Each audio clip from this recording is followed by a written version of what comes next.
Hi, this is Will Phototech. Today I will be covering a bunch of Microsoft news. There will be actually three different news pieces, all of them Microsoft. I will cover them. I will notify on the screen each one. So this goes back for the past 5 days. About 5 days ago, well, 5, 6, 7 days ago, Phil Spencer talked about the future where Xboxes can be upgraded, and Microsoft games will be in the future backwards and forwards compatible. This is because of the Universal Windows application running on top of the Universal Windows platform. You, the UWP and the UWA. Universe, Universal Windows applications running on top of Windows Universal Platform, or we could say platforms. We could simply just say this. The, the idea or the illustration of this, upgradable, forwards and backwards compatible. So what he's talking about is a future. let's just limit this to the Xbox, where you could buy upgraded versions of a particular Xbox model or an older version, and the games will scale accordingly based on the architecture of the system itself. Uh, Obviously, a lot of people have already talked about this, and they've come to the conclusion this is very much a PC kind of structure. And let's be honest, it is true. It is very PC.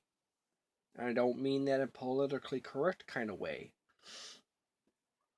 And there's also been multiple other points, and this is also part of the other stories too, that Microsoft is now also focusing on releasing Xbox games on the Windows 10 platform as well. This is also interesting detail as well. And a lot of people from different walks in gaming have, predominantly from the console side, the view that's looked upon it as Microsoft is giving up on consoles. And from the PC side is they are making consoles more like PCs. Now there is a multitude of there's quite a few very interesting facets within this concept here, because historically, why do you buy a console? I'm a console gamer myself. I know the answer. And feel free to put your reasons why you buy consoles and why you buy why you buy or build PCs in the comments below. But the reason for me, as I understand it, it is a console is very much a simple path to enjoyment of a media. Uh, you buy a video game system, you put the game in it, and you play, and that is the very simple elegance and enjoyment of consoles in themselves. And now PC people will say, ha ha ha, you have an inferior system. Yes, no, sorta. The neat thing about consoles, they're all streamlined in technology. They are designed to play video games. So the equivalent power of a console to a PC is that a PC requires more processing power to run an equivalent game quality of game on the PC at that same level. So you have to build a PC more powerful than a console to achieve the same level. Also, there's driver support, and there's a whole bunch of other variations in between there of in your hardware. Like if you are an NVIDIA person or a ATI person or 80 ATI versus NVIDIA. Some games run very well on NVIDIA cards, and some games run better on ATI cards or AMD. And that is just one of those things. Some games need faster, better RAM. Some games need multi-threaded, multi-core processors. Some games are fine with a single core processor, but really fast. And due to those variations within PCs, it takes more fiddling to get the optimal effect. Console gamers have the simple elegance of you hook the system up, you put the game in, you play it, you enjoy the game in most immediately. A lot of the tinkering with consoles is really just putting the right cables to your TV, or the best cables you have to the TV itself. In the case of my TVs, I only have a few systems that are HDMI. Pretty much everything else is AV and RF. And people are like, RF? Seriously, I play a lot of NES games, Atari 2600 games, Super NES, N64, Sega Genesis, Sega Master System. I play all those things through RF and AV. It's not that big of a deal. The thing is, with those older systems, you really want to play on an old TV. And that's about that. And at some point in the future, I'm going to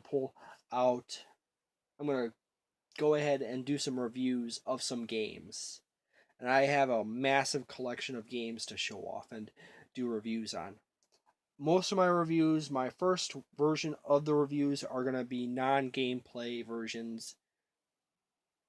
And then when I get comfortable or get a large enough fan base, I might actually do gameplay reviews. But my God, it's hot in here. I'm one of those people that I hate the heat. So upgradable Xboxes, forwards backwards compatibility, basically scalability in the software that allows for the game to up resolution, down resolution, up frame rate, down frame rate. Personally for me, I've always been a person who's liked higher frame rates but lower resolution. I don't care about the resolution too much. I can go like 480 and I'm perfectly fine right there. What I really want is higher resolution. Universal wind, yeah, uh, terminology used. They come up with universal Windows application, universal Windows platform. Wow, that is incredibly dry terminology there, with very broad and grandiose sense of the term. Uh, what they mean by universal Windows application, or put in my notes, applications, is they are referring to apps and video games running over a core system in the core infrastructure of the system, or basically the GUI, which is the Universal Windows Platform, which is the really insane thing. They could have just simply said GUI or operating system for Universal Windows Platform, or in the case of Universal Windows Application, they could have just put apps and games. The reason why they chose was the specific need to use these terms is for branding purposes. But then, yeah, that's just their screwy thing. And that is just... So here's the thing. I'm going back into the upgrades here. Historically in consoles, upgrades or Add-ons and upgrades required to play games or to experience a game to full effect have a pretty much a 99.99% fail rate. Probably the most successful one in ever is this thing called uh, the RAM expansion pack for the N64. That is about the most.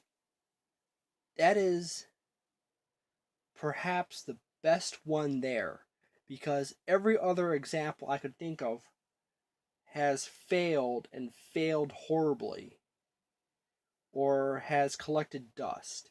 And I've in past videos have pulled out my iToy camera and my Move controller and stuff like that. Go ahead and look them up. In fact, if you want to see the quality of my videos, you can just go all the way back to my first video and move all the way up to this video and tell me where I improved in my videos and where I need to continue to improve, because I will seriously try to work on improving. Once I get a little bit better money and get some more time, I'm gonna clean up I'm gonna work on a proper area to do my videos in. But there that is. Also note the lighting is a little off because I am shooting at night. If it's yellow toned, night. If it's bright toned, during the day. I mostly upload and shoot at night. So historically, as I was saying, upgrading a video game system has always been one of those fail points. So for Microsoft to consider upgrading or having a upgradable Xbox model in the future, historically that has always been at the point in which failure is about to occur, which is whether Microsoft thinks that or is subconsciously following a pattern that has occurred throughout history. But Sony has also mentioned that with the PlayStation 4 coming up, thinking about doing upgradable versions of the PlayStation 4. Uh, and I had to seriously say that is a stupid idea. However, in the universe, there is always a potential of doing something and have it not fail. I like to call this the Neo Geo AES rule, because look up the Neo Geo AES. That system pretty much did everything that would fail a system, but it didn't fail. And that is just an amazing bit of history right there. But talking about the first story point here, the way Microsoft and Sony could potentially do an upgradable systems is for the next Xbox and the PlayStation 5. Now, see, the reason why I start off with the PlayStation 5 and the next Xbox is because the PlayStation 4 and the Xbox One are already boxed. They're already systems in and of themselves, boxes, and they are not terribly efficient at upgrades. To effectively make a console upgradable, you have to, in theory, design the console to be upgradable from the point of beginning, which was not the case with the PlayStation 4, and which is not the case with the Xbox One, and which was not the case with the Wii U. However, many rumors floating around Nintendo state that the Nintendo NX is a system that has capacity for being upgraded by simply docking or linking multiple units and controllers or devices to it to pool processing power to the system. And I have a video, one of my ideas videos, a little bit further back, called Backwards Connectivity. And you should probably look that one up and tell me what you think about that one.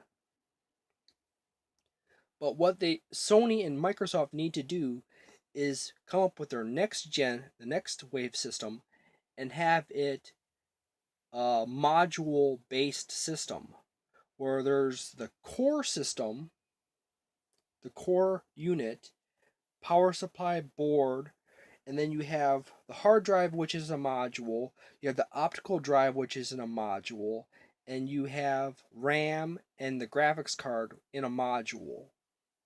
And I separated it out in that fashion because those are amongst the most efficient way of powering up a system or modifying a system to a higher point. So in essence, imagine a Lego system where if you wanted a faster optical drive, you unscrew the optical drive and you pluck off the optical drive box. There's connectors for the optical drive, and you snap in the Mark II PlayStation 5 a Blu-ray drive, or in the case of the Xbox One, the same thing, or so on and so forth. And having those pre-made modules, you having, say, like 2 or 3 models of each one, or multiple models of the Xbox hard drives.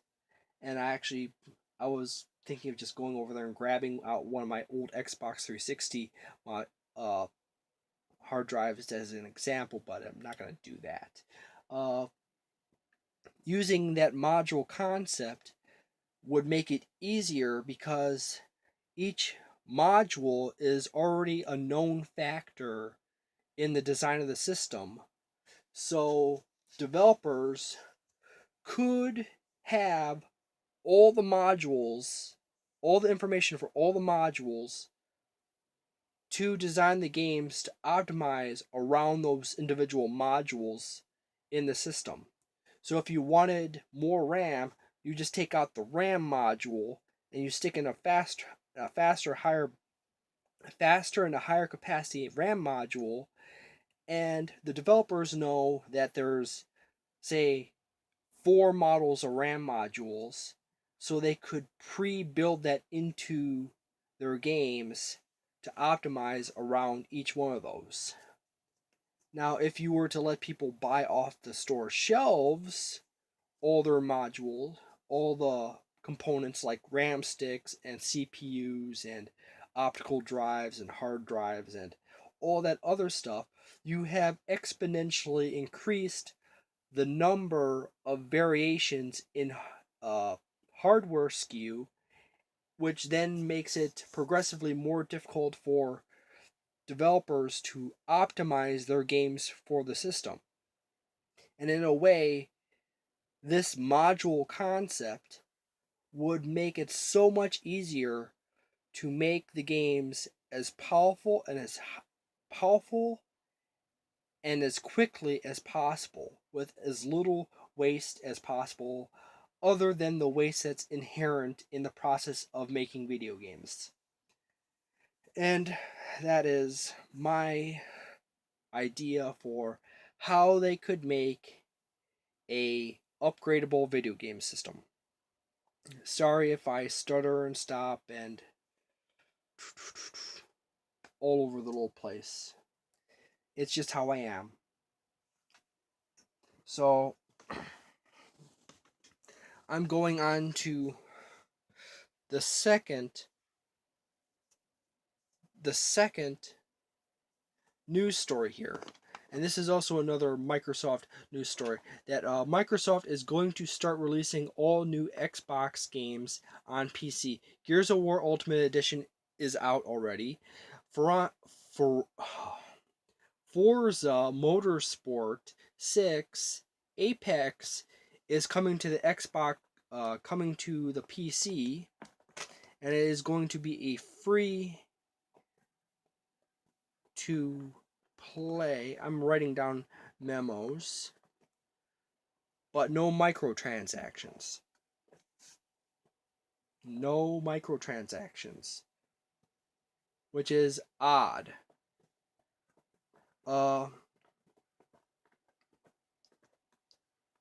I have seen indications and potentiality that this may potentially be one of those hub experience.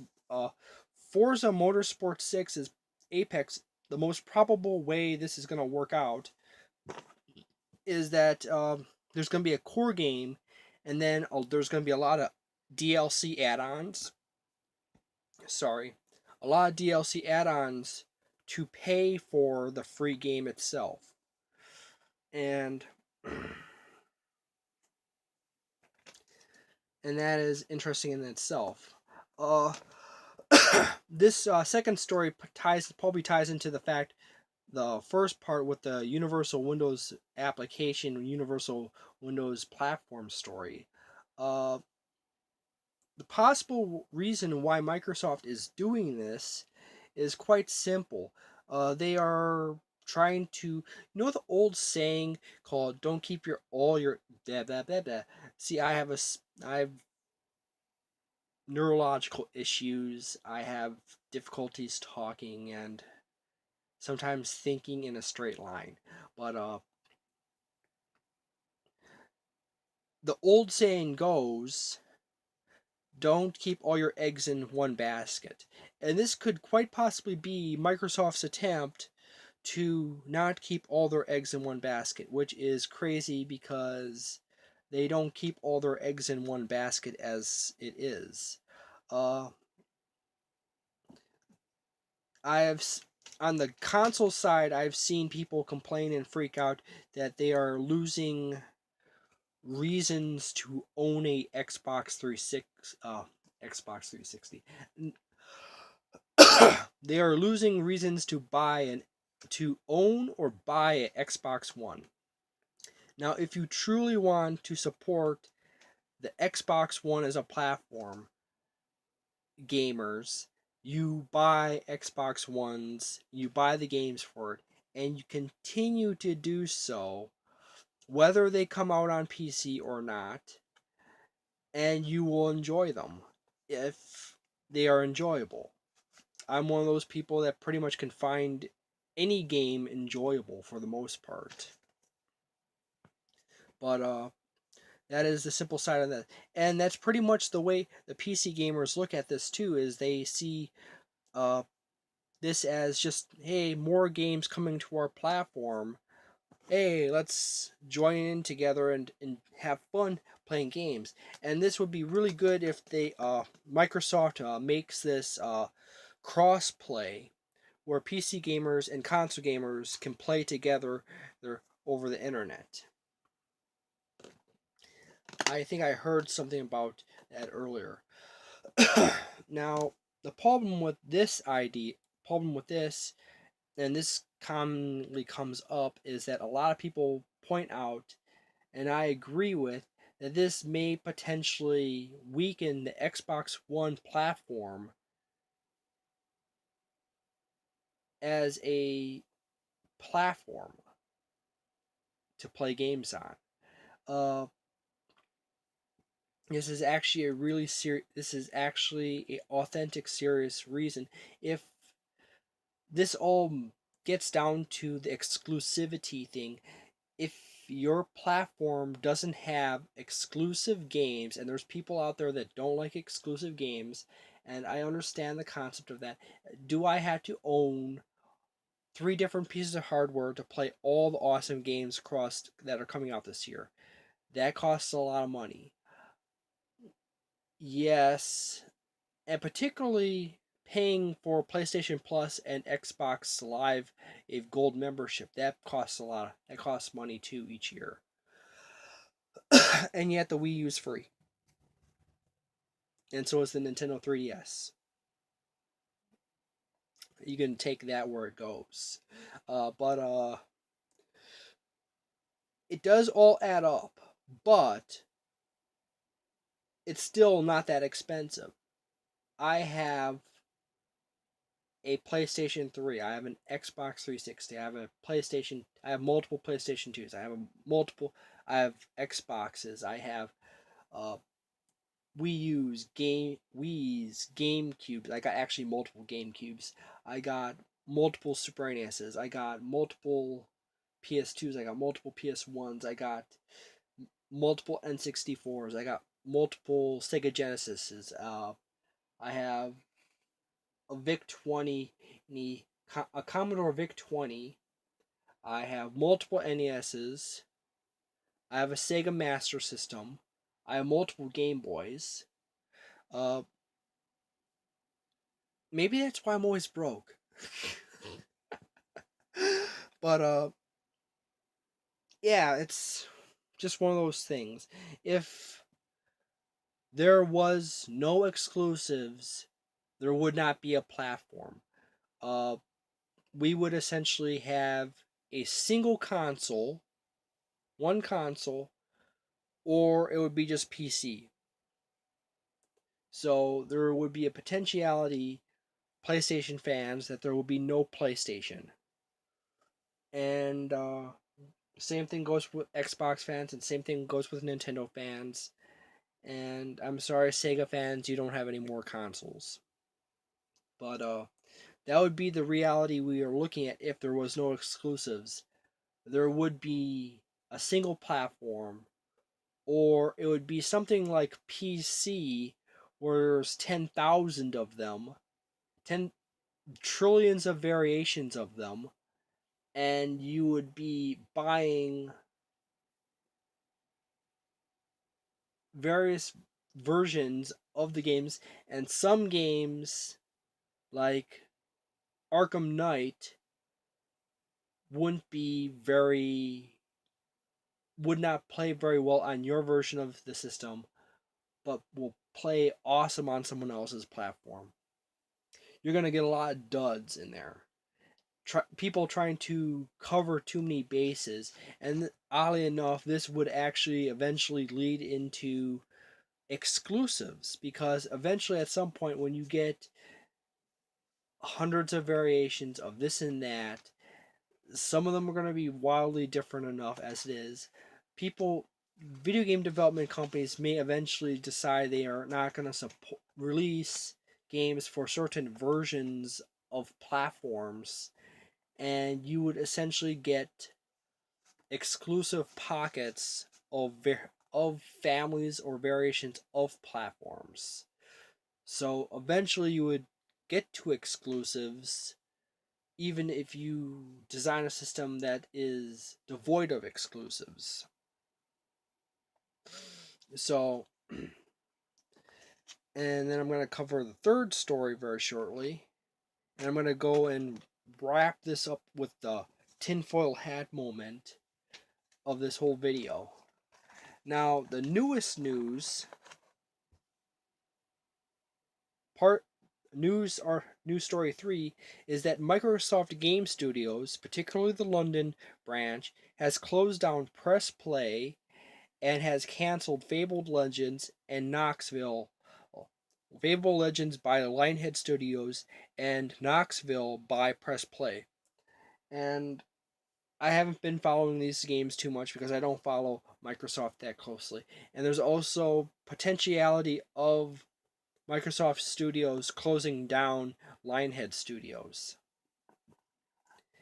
And I've heard multiple different theories on this.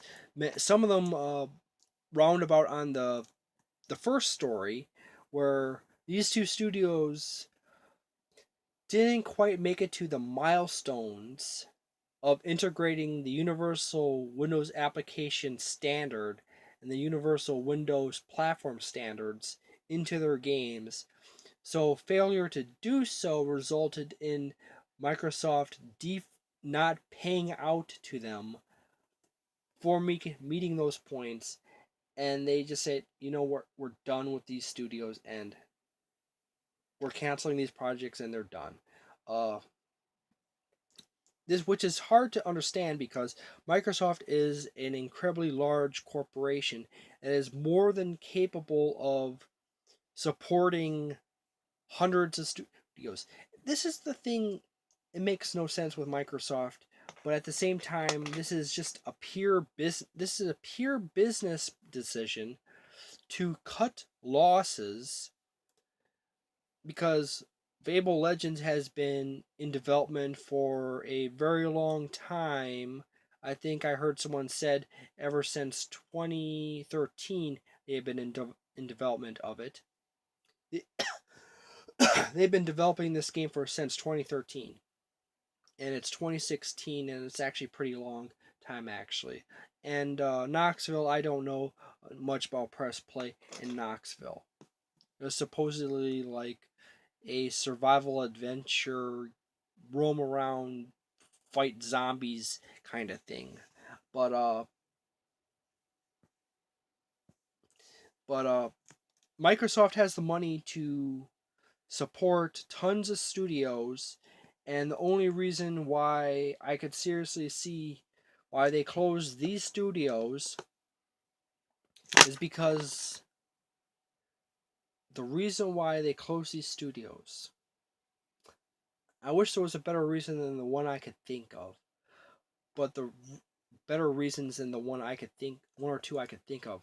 But the one or two reasons was the failure to meet milestones, which is a purely business decision and obsession with the industry. Sometimes you have to stretch some things to make them work. And from what I did see of Fable Legends, it was actually a very interesting game in itself.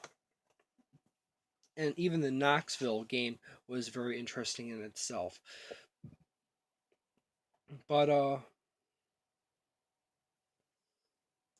this is all I could really. The first and foremost is that it is a purely business decision, and I don't know why Microsoft is trying to obsess a little bit too much over the pennies and cents since they're one of the wealthiest corporations in the world.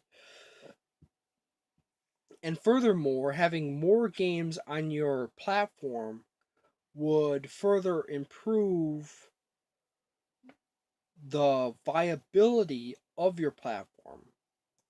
If you have a lot of games on it with a broad range of selection, people will naturally want to purchase your platform. And whenever companies, even companies like Microsoft, which has an incredibly large amount of money, cut studios, I understand when Sony does it because Sony is actually is periodically constantly hemorrhaging money all over the place. And there's only a few areas in which Sony makes money: the PlayStation division, which is mostly leases. Yeah, them leasing out of the rights to actually make games on their platform makes the money. And their camera division. The only other thing that makes the money is their cameras and camcorders. Those are the two divisions that make Sony the most of the money. In the case of Microsoft, they make tons of money all over the place. And having more games and more developers under your umbrella was most certainly would help them advance forward as a company to challenge Sony and Nintendo in the industry. And this is going into the fourth tinfoil hat period here. So Microsoft, between these stories, seems to be transitioning away from consoles. And a lot of people kind of point this possibility out that Microsoft is talking about an upgradable Xbox platform, and they are focusing on Universal Windows applications and Universal Windows platforms, and they are now bringing over their Xbox games onto their PC platforms and their other platforms as well, but mostly the PC Windows 10 platform. And then they are shutting down one studio and possibly closing LionHead Studio. There's a law in the United Kingdom that requires a 30-day mediation period for them to sit down at a table and talk it out for 30 days. Is not an all-in-one sitting, but to sit down and talk out, can we figure out a way to not have this happen? And if it does happen, how should it happen?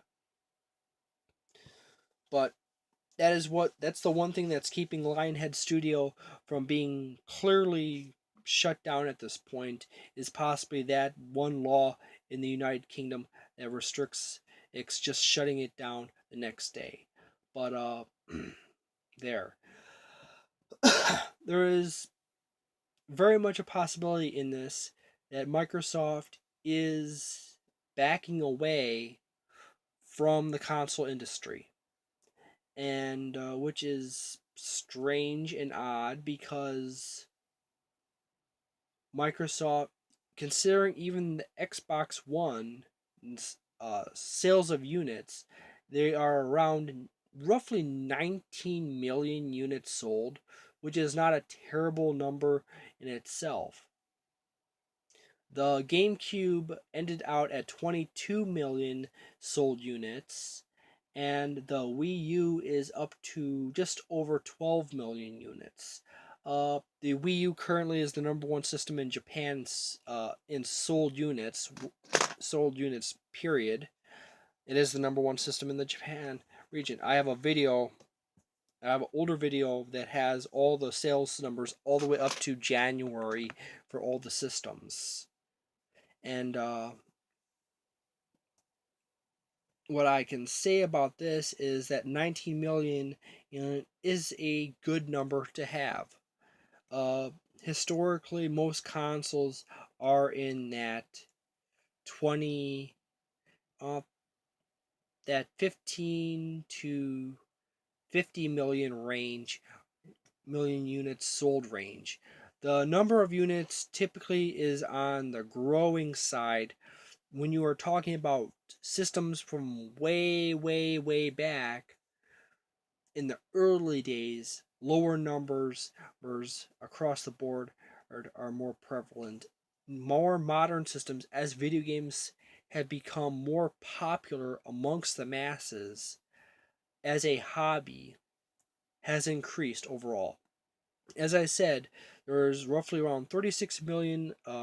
There's about 36 million units, PlayStation 4 units, shipped or sold. Shipped or sold.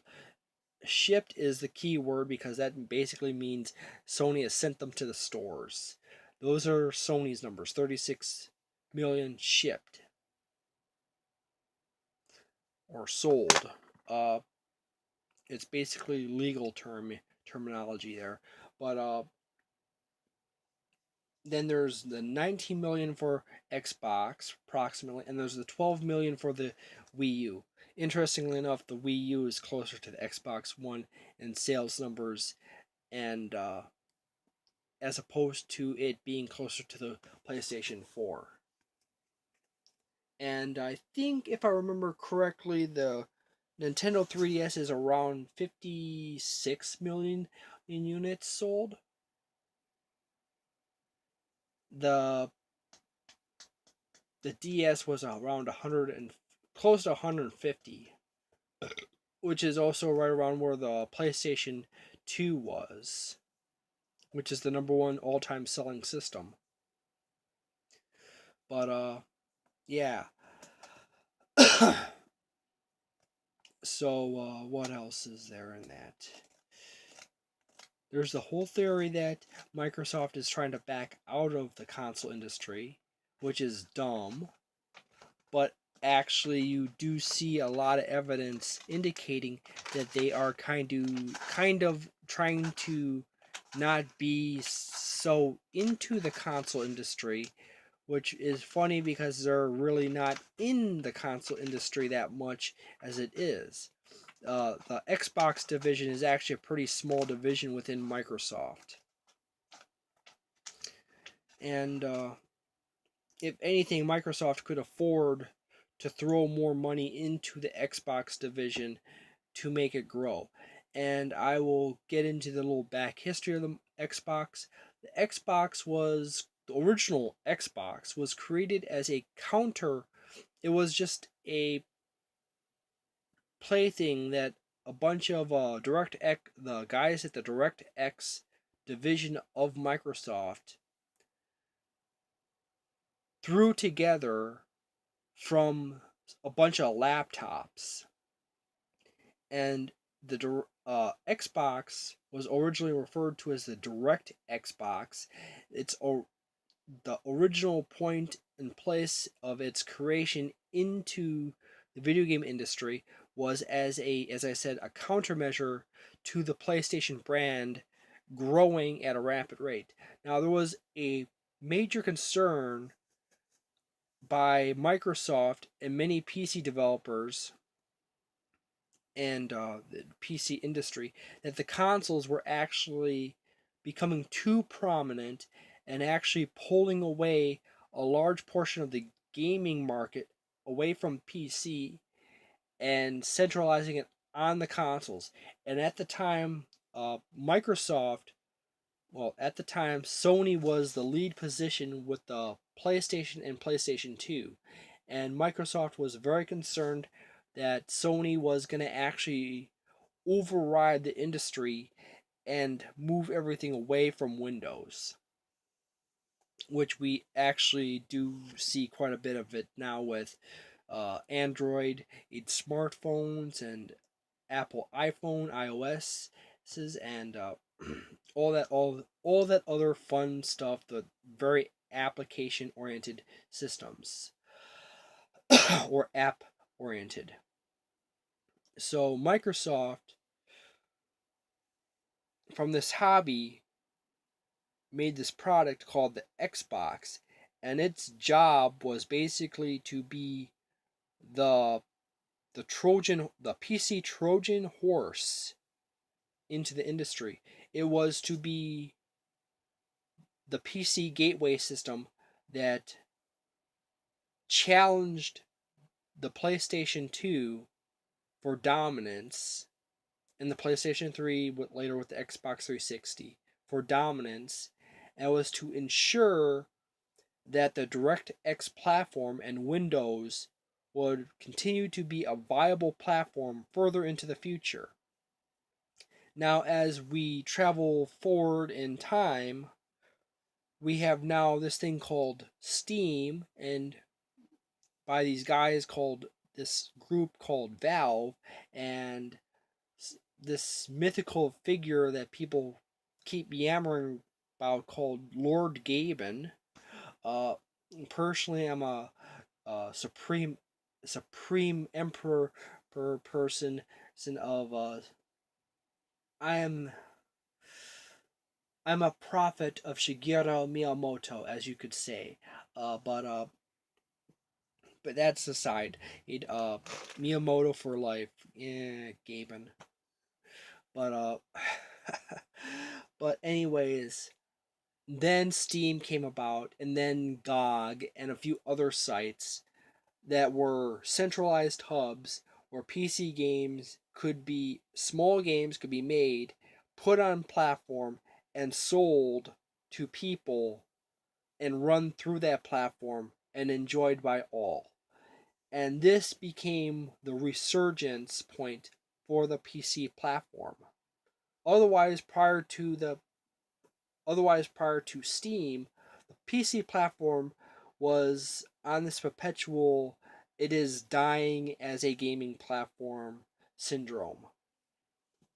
And I'm talking about this as someone who's always been on the console gamer side, looking over and listening to PC gamers talk about their stuff and reading between all the lines of their PC master race is talk. But yeah. So, as we now have established or re-established the fact that the Xbox brand was a counter to the PlayStation rise and the rise of consoles threatening the PC space. Now that PC has developed a strong structure that counters the strengths of console, and the console has actually started developing more PC-esque structures, the necessity of Microsoft having the Xbox brand in the console space has diminished to some degree. Now, to say that there is no reason to have an Xbox in the space is ludicrous, and this could be simple to say that if there was no Xbox, Sony would simply be unchecked and they would then build up furthermore and then begin to threaten the PC empire once again. Now, interesting little bit of history. So Microsoft originally at one time was very much interested in buying Nintendo and bringing Nintendo into its empire. Now, the thing that killed this outright was that Yamanachi. I can't even pronounce anyone's name, but Yamanachi, Old Man Yamanachi from the former president before Satoru Iwata, was okay up to a point in which it was mentioned by a Microsoft staffer that Microsoft wanted Nintendo to drop its Nintendo GameCube platform and put all their games onto the Xbox, in which then the talks were killed. But a good solution out of this has been I have thought of is that if Microsoft was to give up producing its own platform, they could produce their games on the Nintendo NX or other Nintendo future platforms, which then would bolster Nintendo's forces against Sony, and you get this rebalancing of the pieces. The question is, if Microsoft was going to stay or leave in the console space, how would that affect the balance between Nintendo and Sony, and how would that affect PC gaming as a whole if Microsoft was to discontinue or just simply reabsorb the Xbox brand into the PC space? And that is an interesting series of questions in of itself. And I'm really interested in getting some answers on those. Uh, a lot of people could probably say that Sony would just simply decimate Nintendo. However, as a person who has followed Nintendo extensively throughout the history of Nintendo and has put great effort into researching the psychology behind every Nintendo decision throughout history, a great deal many of Nintendo's modern strategies like the Wii U, the 3DS, the Wii, and the DS have been derived from the need to differentiate themselves from Sony and Microsoft. Now, the key point in this is that Nintendo, strategy wise, has gone from what's called a red ocean strategy to a blue ocean strategy. Well, what is a red ocean strategy? A red ocean strategy is to directly compete against your opponent. You fight them. Blue ocean strategy is to simply do something just completely different from your opponent, go off into your own corner and build your own thing over there. Which could be said that since Nintendo has shifted to a blue ocean strategy, they are naturally more interested in doing their own special different thing to differentiate themselves furthermore from Sony and Microsoft, which then pulls them further away from the majority core of the industry producing games. Now, if Microsoft simply just dropped the Xbox brand, it turns back into a binary right or left situation between Sony and Nintendo, which then video game companies may actually then start producing more games on Nintendo platforms simply because they don't have this 2-to-1 ratio between Sony, Microsoft, and then there's the one Nintendo. And that is an interesting thought process to chase down. So please write down your thoughts about this idea in the comment section below. This video has gone on long enough as it is, so I'm going to cut it off here. And please consider leaving comments down below. Please consider voting on the video, likes or dislikes. I prefer the likes, but if you give me dislikes for a legitimate reason, go for it. Please click on that share button and share this to various people. And if you have not already, please consider subscribing. I will do more videos in the future. I might do another video talking about Nintendo's Direct, but I am more of a retro gamer, so comparing new games to new games is going to be hard, but I could compare new games to old games.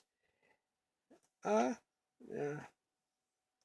And at some point, I'm going to do some reviews, and you're going to see more reviews. So, thank you very much. Have a wonderful day.